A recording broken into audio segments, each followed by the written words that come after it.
사이 사차리트라 제45장 카카사헤브의 의심과 아난드라오의 비전. 나무 판자 바바의 침대와 바가트의 것이 아니다. 서론. 우리는 지난 3장에서 바바의 떠남을 설명했다. 그의 물리적이거나 유한한 형태는 의심할 여지 없이 우리의 시야에서 사라졌지만 무한하거나 영적인 형태 바바의 영혼은 항상 살아있다. 그의 생애 동안 일어난 라들은 지금까지 길게 다루어졌다. 그의 떠남 이후로 새로운 리라들이 일어났고 지금도 일어나고 있다. 이는 바바가 여전히 살아있으며 이전처럼 그의 신도들을 돕고 있음을 분명히 보여준다. 바바가 살아있을 때 그와 접촉한 사람들은 정말로 운이 좋았지만 그들 중 어떤 이가 세상의 것들과 즐거움에 대한 무관심을 얻지 못하고 마음이 주님께 향하지 않았다면 그것은 순전히 그들의 불운이었다. 그때 필요했던 것과 지금 필요한 것은 바바에 대한 전심의 헌신이다. 우리의 모든 감각, 기관 그리고 마음은 바바를 경배하고 섬기는데 협력해야 한다. 일부 기관을 경배에 참여시키고 다른 기관을 빗나가게 하는 것은 소용이 없다. 경배나 명상과 같은 일을 해야 한다면 그것은 우리의 모든 마음과 영혼으로 해야 한다. 정숙한 여성이 남편에게 가지는 사랑은 때때로 제자가 스승구루에게 가지는 사랑과 비교된다. 그러나 전자는 후자에 비해 훨씬 부족하며 후자는 비교할 수 없다. 아버지의 어머니, 형제 또는 다른 어떤 관계 또 우리의 삶의 목표자 실현을 달성하는 데 도움을 주지 않는다. 우리는 스스로 자아 실현의 길을 계획하고 걸어가야 한다. 우리는 비현실과 현실을 구별하고 이 세상과 다음 세상의 것들과 즐거움을 포기하며 우리의 감각과 마음을 통제하고 오직 해방을 위해 열망해야 한다. 다른 사람에게 의존하는 대신 우리는 스스로에 대한 완전한 믿음을 가져야 한다. 우리가 차별을 연습하기 시작할 때 우리는 세상이 더덥고 비현실적이라는 것을 알게 되고 세속적인 것들에 대한 우리의 열정은 점점 줄어들며 궁극적으로 우리는 그것들에 대한 무관심이나 비애착을 얻게 됩니다.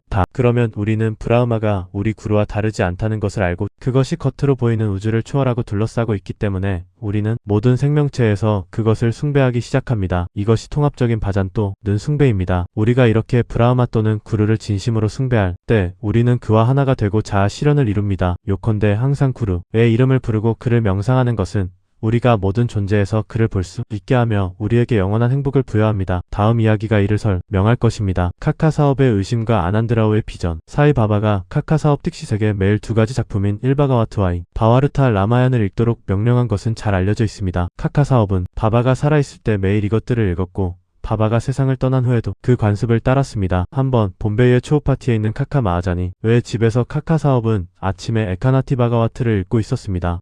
다바라우 데시판데샤마와 카카 마하자니가 그때 참석하여 읽은 부분, 즉 책의 2번째 장, 1첫 스칸달을 주에 깊게 들었습니다. 그곳에서 리샤바 가족의 9나타 또는 시다들, 즉 카비, 하리, 안타리크샤, 프라, 푸다, 피파라얀, 아비로트라, 드루밀 차마스 카라바자니 왕 자나크에게 바가와트 다르마의 원리를 설명했습니다. 후자는 9나타에게 가장 중요한 질문을 했고 그들 각각은 만족스럽게 대답했습니다. 첫 번째 인카 비는 바가와트 다르마가 무엇인지 설명했고 하리는 바크타신자의 특성을 설명했으며 안타리크샤는 마야가 무엇인지 프라부다는 마야를 어떻게 넘는지 피파라야는 파라마이너스 브라우마가 무엇인지 아비로트라는 카르마가 무엇인지 드루밀은 신의 화신과 그들의 행적을 차마스는 피신자가 죽은 후 어떻게 되는지를 카라바자는 다른 시대의 신을 숭배하는 다양한 방법을 설명했습니다. 모든 설명의 핵심은 이 칼리 시대의 구원의 유일한 수단은 하리주님 또는 구루의 발을 기억하는 것이라는 것이었습니다.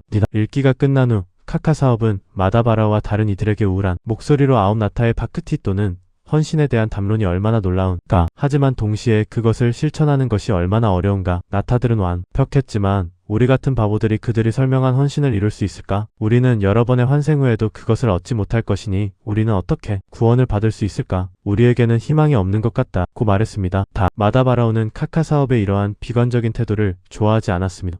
그는 말했다. 이렇게 좋은 눈으로 바바라는 보석을 얻은 사람이 이렇게 경시하는 소리를 내는 것이 안타깝다. 만약 그가 바바에 대한 흔들림 없는 믿음을 가지고 있다면 왜 그는 불안해야 하는가? 나타스의 바흐티는 강하고 놀랍지만 우리의 사랑과 애정은 아닌가? 그리고 바바가 우리에게 권위 있게 말씀하신 것처럼 하리와 구루의 이름을 기억하고 외치는 것이 구원을 준다고 하지 않았는가? 그렇다면 두려움과 불안의 원인은 어디에 있는가? 카카사헵은 마다바라오의 설명에 만족하지 않았다. 그는 하루 종일 불안하고 초조하게 지내며 나타스의 강력한 바흐티를 얻는 방법에 대해 생각하고 고민했다. 다음날 아침 다음과 같은 기적이 일어났다. 한 신사 이름이 아난드라오 파카데가 마다바라오를 찾으러 그곳에 왔다. 그때 바가와트 읽기가 진행 중이었다. 파카데 씨는 마다바라오 옆에 앉아 그에게 무언가를 속삭이고 있었다. 그는 낮은 목소리로 자신의 꿈의 비전을 언급하고 있었다. 이 속삭임으로 인해 읽기가 중단되자 카카사헵은 읽기를 멈추고 마다바라오에게 무슨 일인지 물었다. 후자는 말했다. 어제 당신의 의심을 표현했으니 이제 그에 대한 설명이 여기 있다. 바바가 그에게 주신 비전을 들어보세요. 구원하는 헌신의 특성을 설명하고 구루의 발에 대한 경배 또는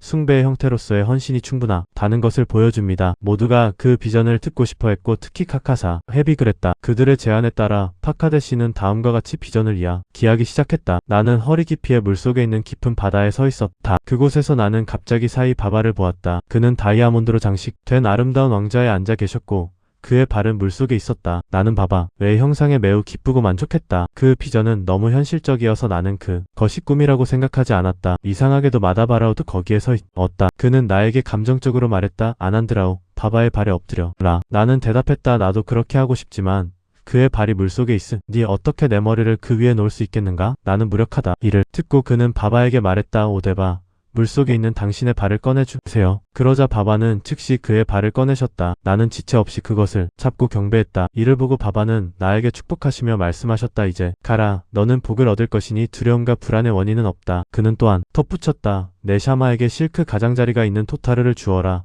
그러면 너는 이익을 얻을 것이다. 바바의 명령에 따라 파카데시는 토타르를 가져와 카카사헵에게 마다바라오에게 전달해달라고 요청했지만 후자는 바바가 수용을 위한 힌트나 제안을 주지 않는 한 그것을 수용하지 않겠다고 거부했다. 그러자 몇 차례 논의 후 카카사헵은 제비를 뽑기로 결정했다. 그것은 카카사헵의 변함없는 관습이었으며 모든 의심스러운 문제에 대해 제비를 뽑고 뽑힌 쪽지나 제비에 의해 나타난 결정을 따르는 것이었다. 이 특정한 경우에 수용하기라는 글이 적힌 쪽지와 거부하기라는 글이 적힌 다른 쪽지 두 개가 바바의 사진 발치에 놓였고 한 어린아이에게 그중 하나를 뽑도록 요청했다. 수용하기 쪽지가 뽑혔고 도타르가 마다바라오에게 전달되어 수용되었다. 이렇게 해서 아난드라와 마다바라오 모두 만족했고 카카사헤브의 어려움이 해결되었다. 이 이야기는 후 리에게 다른 성자들의 말을 존중하라고 권장하지만 동시에 우리 어머니, 즉 구루에 대한 완전한 신뢰를 가지라고 요구한다. 왜냐하면 그는 우리 복지를 다른 누구보다도 더 잘 알고 있기 때문이다. 마음에 새겨라. 바바의 다음 말을 이 세상에는 수많은 성자들이 있지만 우리 아버지 구루는 아버지 진정한 구루이다. 다른 사람들은 많은 좋은 말을 할 수 있지만 우리는 결코 구루의 말을 잊어서는 안 된다. 요약하자면 당신의 구루를 진심으로 사랑하고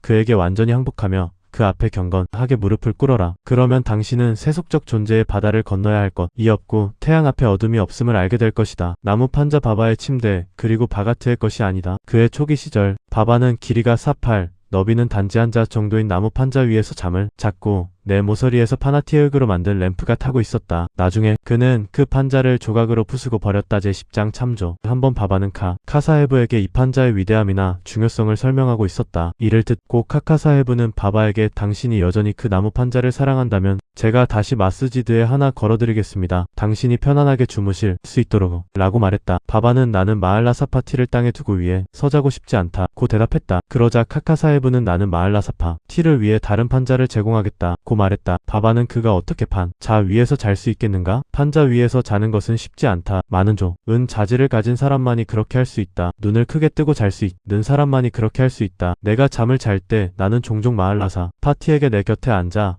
내 심장 위에 손을 얹고 주님의 이름을 부르는 것을 지켜보라고 부탁하며 만약 그가 내가 졸린 것을 발견하면 나를 깨워달라고 한다. 그는 이것조차 할 수 없다. 그는 스스로 졸리게 되어 고개를 끄덕이기 시작한다. 내가 그의 손이 내 심장 위에 돌처럼 무겁다 고 느끼고 바가트라고 외치면 그는 움직이고 눈을 뜬다. 그는 어떻게 땅에 잘 앉아있고 잘 잘 수 없는 사람이며 그의 아사나자 새가 안정적이지 않고 잠에 놓여인 사람이 높은 판자 위에서 잘 수 있을까? 많은 다른 경우에 바바는 그의 신도들에 대한 사랑으로 우리의 것은 좋든 나쁘든 우리와 함께 있고 다른 사람의 것은 그와 함께 있다 고 말했다. 시리사이에게 경배하라. 모든 이에게 평화가 있기를.